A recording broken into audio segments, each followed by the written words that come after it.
चिराग पासवान के लिए बुरी खबर है बिहार से। बिहार में वो आने वाले लोकसभा चुनाव में कितनी सीटें जीत पाएंगे, यह सवाल सबके मन में है। हालांकि चिराग पासवान के बारे में बता दें कि चिराग पासवान के समर्थकों का बड़ा वर्ग है बिहार में। चिराग पासवान को पसंद करने वालों की बड़ी संख्या है। चिराग पासवान को चाहने वाले बिहार में बड़ी संख्या में है। चिराग पासवान बहुत अच्छा भाषण देते हैं। हालांकि चिराग पासवान एक फ्लॉप एक्टर हैं। चिराग पासवान ने फिल्मी दुनिया में भी डेब्यू किया था, लेकिन पर वो वहां चल नहीं पाए थे, तो उसके बाद चिराग पासवान ने राजनीति में एंट्री मार ली। चिराग पासवान राजनीति में परिवारवाद, वंशवाद के प्रतीक भी हैं। उनके पिता रामविलास पासवान केंद्रीय मंत्री रहे हैं। उन्हीं की पार्टी लोक जनशक्ति पार्टी रामविलास पासवान के द्वारा ही बनाई हुई है। चिराग पासवान के चाचा जी पशुपति कुमार पारस भी हाजीपुर लोकसभा सीट से सांसद हैं, केंद्र में मंत्री हैं। चिराग पासवान के चचेरे भाई प्रिंस राज भी राजनीति में हैं और बिहार की समस्तीपुर सीट से सांसद है। खैर, हम बात आज परिवारवाद की नहीं कर रहे हैं, वंशवाद की नहीं कर रहे हैं।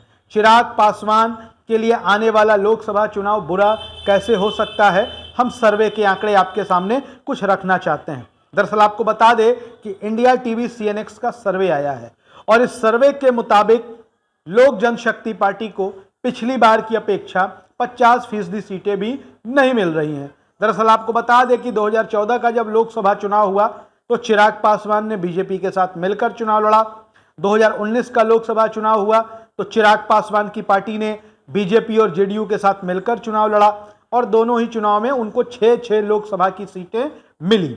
बाद के दिनों में उनकी पार्टी में बंटवारा हो गया, पार्टी में विभाजन हो गया, पार्टी के 2 हिस्से हो गए, 2 फाड़ हो गया और वैसी स्थिति में चिराग पासवान अपनी पार्टी की आज की तारीख में अकेले सांसद रह गए। हालांकि दोनों हिस्सों को मिला दे तो 6 सीटें लोक जनशक्ति पार्टी की हुआ करती थी। इंडिया टीवी CNX का सर्वे सामने आया है और यह सर्वे बता रहा है कि लोजपा के दोनों हिस्सों को मिलाकर 2 सीटें मिलने जा रही हैं और अगर ये 2 सीटों वाला आंकड़ा सही होता है तो चिराग पासवान के लिए यह झटका भी होगा, चिराग पासवान के लिए यह बुरी खबर भी होगी। इंडिया टीवी CNX के पूरे सर्वे को हम बता दें तो उनके मुताबिक एनडीए को 22 से 24 लोकसभा की सीटें मिल सकती हैं। एनडीए गठबंधन जिसमें भाजपा है, जिसमें चिराग पासवान है, जिसमें पशुपति कुमार पारस है, जिसमें जीतन राम मांझी हैं, जिसमें उपेंद्र कुशवाहा है। बहुत बड़ा गठबंधन है बीजेपी का बिहार में, एनडीए का, और उनको 22 से 24 सीटें ये इंडिया टीवी CNX का सर्वे दिखा रहा है। इंडिया गठबंधन जो विपक्ष का गठबंधन है, जिसमें आरजेडी है, लालू प्रसाद यादव की पार्टी, जेडीयू है, नीतीश कुमार की पार्टी और कांग्रेस है, इनको 18 सीटें आती हुई दिखाई दे रही हैं। अदर्स को 0-0। अदर्स को इस सर्वे के मुताबिक बिहार में आने वाले लोकसभा चुनाव में कुछ नहीं मिलने जा रहा है। अब समझिए कि जो ये सर्वे के आंकड़े कह रहे हैं, सर्वे के नतीजे बता रहे हैं कि अगर चिराग पासवान की पार्टी को सिर्फ 2 सीटें मिलती है, अब समझिए कहां 6 कहां 2, तो 4 सीटों का लॉस, 50% भी सीटें, मतलब आधी सीटें भी वो पिछली बार की तुलना में नहीं जीत पा रहे हैं। और इसके पीछे की जो वजह बताई जा रही है, कई वजह हैं। सबसे बड़ी वजह आपको भी पता है कि चिराग पासवान पारिवारिक कलह से जूझ रहे हैं और पारिवारिक कलह एक बड़ी वजह है कि चिराग पासवान की पार्टी की सीटें निरंतर कम होती हुई बताई जा रही है इस सर्वे में। अब दूसरी बात आपको करते हैं, चिराग पासवान भाषण बहुत अच्छा देते हैं।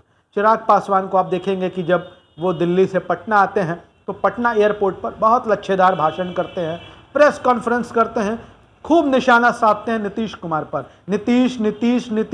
नीतीश कुमार के अलावा चिराग पासवान कुछ बोलते हुए या कोई खास मुद्दों पर बात करते हुए नजर नहीं आते हैं। वो बार बार नीतीश कुमार के विकास कार्यों को चुनौती देते हैं। हालांकि चिराग पासवान खुद ही 2 बार से MP हैं, जमुई का जो विकास मॉडल है वो कभी सामने लाकर नहीं रख सके। हालांकि चिराग पासवान अच्छे नेता है। दूसरी बात, चिराग पासवान संगठन पर ध्यान कम देते हैं।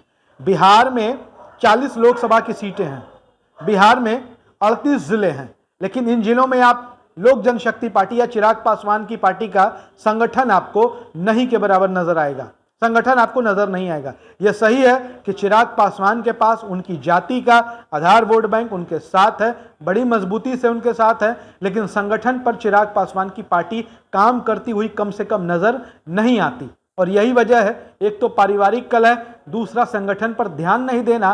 सिर्फ भाषण से कितना काम होगा, भाषण से, बयानबाजी से प्रेस कॉन्फ्रेंस से चिराग पासवान को लगता है कि वो अपनी पार्टी को आगे ले जा सकते हैं, लेकिन नतीजे जो बता रहे हैं कि स्थिति अच्छी नहीं है। और इन सर्वे के मुताबिक बीजेपी तो फायदे में रहेगी, लेकिन उपेंद्र कुशवाहा को भी एक सीट आती हुई बताई जा रही है, और हिंदुस्तानी अवाम मोर्चा जो जीतन राम मांझी की पार्टी है उनके खाते में भी एक सीट बताई जा रही है, और चिराग पासवान की पार्टी पशुपति कुमार पारस की पार्टी को मिलाकर 2 सीटें बताई जा रही हैं।